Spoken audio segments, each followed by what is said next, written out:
My name is Emily Carter. I'm 35, and just a month ago I was sure my life, while not perfect, was stable and understandable.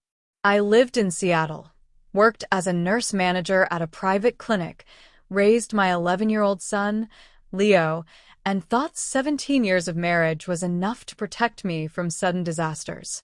It turned out to be just an illusion, thin as glass, shattered by one short email. The email arrived early one morning, while the city was still shrouded in fog, and I was getting ready for my shift. No shouting, no explanations, no attempt at conversation.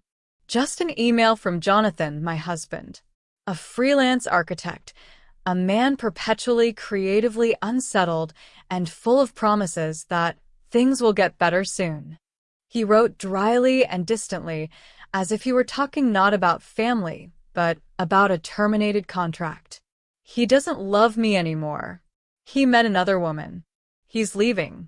And, as if by the way, he's taking the SUV registered in my name, and I'll somehow sort out all the loans and obligations myself. I reread the letter 10 times before the meaning finally broke through the numbness. My chest felt empty, as if someone had ripped out the inner framework that held my entire life together. The SUV? We bought it 2 years ago, with a loan of almost $45,000. Jonathan assured me it was an investment, that we needed level, that clients would perceive it differently. I was hesitant, but I agreed. It was my signature. When I tried to call him, his phone was switched off. Messages weren't being delivered. His social media profile had disappeared. It was as if he'd erased himself, leaving me with debts, questions, and a child who was still asleep in his room, unaware that his world had already shattered.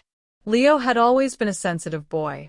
That same evening, he noticed me moving like a shadow, peering through the walls. He sat across from me at the kitchen table and asked so simply it hurt, "Mom, is Dad gone away for a long time again?" I couldn't lie. The words came out hard, brittle, but I told the truth. That Dad was gone. That it wasn't his fault. That we could cope. Leo was silent, clutching his mug of cocoa, then just nodded. No tears, no hysteriques. In that moment, I felt more scared than if he had screamed. The following days turned into a viscous struggle to survive. I worked automatically, seeing patients, giving injections, smiling, but inside I was burning. And then my body couldn't take it anymore. Right in the middle of my shift, my vision went dark, my legs gave way, and I woke up in the ward, on the other side of hospital reality.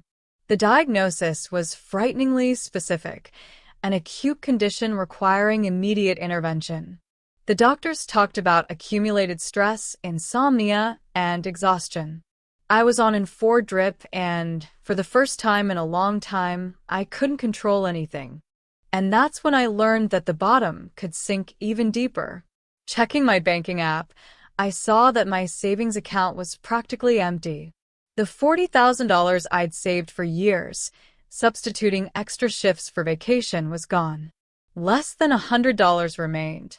Jonathan had withdrawn it all. Without warning. Without consent. Just taken. When I was discharged, Leo met me at home with my medications neatly laid out and a note in his scrawled handwriting. "Mom, I'm with you." I burst into tears right there in the hallway.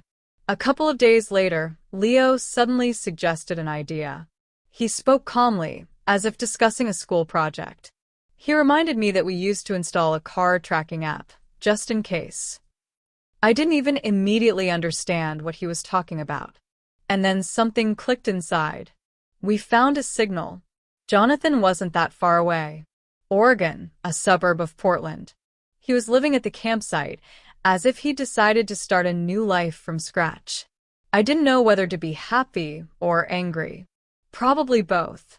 3 days later, he contacted me himself. His voice was nervous, broken. The police were interested in the car. Someone had reported it possibly stolen.